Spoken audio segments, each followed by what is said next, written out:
Let's conclude the chapter by reiterating that resilience is a means to reach the ends of safety and sustainability in our rapidly and continuously transforming world. It's uncertain, it's ambiguous, and it's changing fast. There is lots of risks along the way, and yet we want to stay focused on sustainable development. It's nothing objective and universal, but relative and context dependent, just as the concepts of development and risk. Assessing and comparing resilience requires, in other words, proper care in relation to keeping variables and preferences constant over space and time, artificially or not. So that's where the cultural values, societal values, history, and so on were involved in deciding what is valuable, what are the variables that are going to define what is valuable for us, and what are the preferences that we want to keep in mind as we want to stay constant over space and time, and keep coming back from the deviations that are essential or forced upon us along the way. You may remember the pathway schematic we looked at. Resilience is not a simple panacea for all possible evils in our world. There is no silver bullet. We always tend to think renewable energy is going to be panacea, carbon capture or decarbonization, and yet the risks are going to be always there, irreducible risks are not going away. To have any purpose, the concept of resilience must be operationalized and used to guide appropriate practical initiatives. So that's why the concept of pragmatic resilience was called for at the beginning of the chapter in the title itself. Resilience, Panacean versus pragmatic. Otherwise it becomes merely rhetorical and loses its purpose. I have devoted this chapter to suggest one way of operationalizing the resilience of human environment systems by approaching them as having purpose, function, and form, and by presenting a dictionary for finding these in the empirical world. This approach provides thus a link between the conceptual and the actual.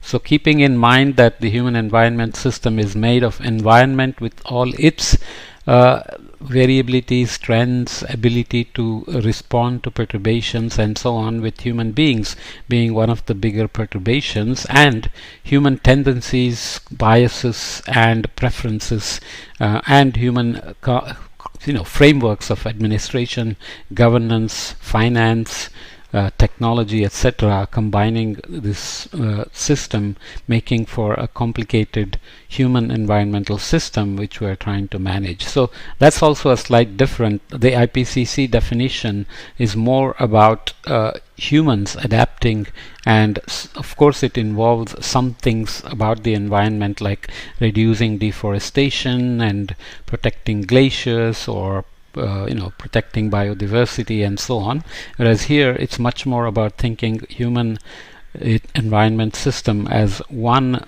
entity that we are trying to manage for resilience to sustainable development. Between the definition of the concept of resilience as presented in chapter 5 and what human environment systems need to be resilient in practice.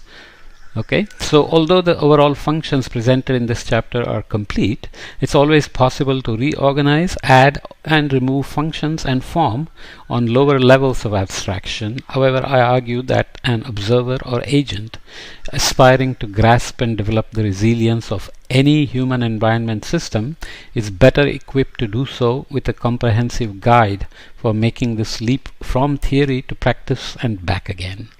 Not only focusing on the formal and technical, but also on the informal and social.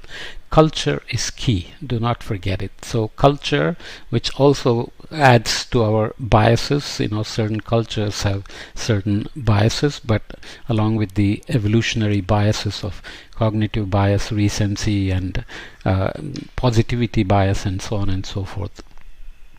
Going through various challenges for developing resilience, it is easy to become disillusioned. This is said again and again by this author, and I agree, because you look around a daily basis, you look at the 25 years of negotiations and all the agreements and conventions, and look at the emissions that just don't seem to budge, then you have reason to feel despondent.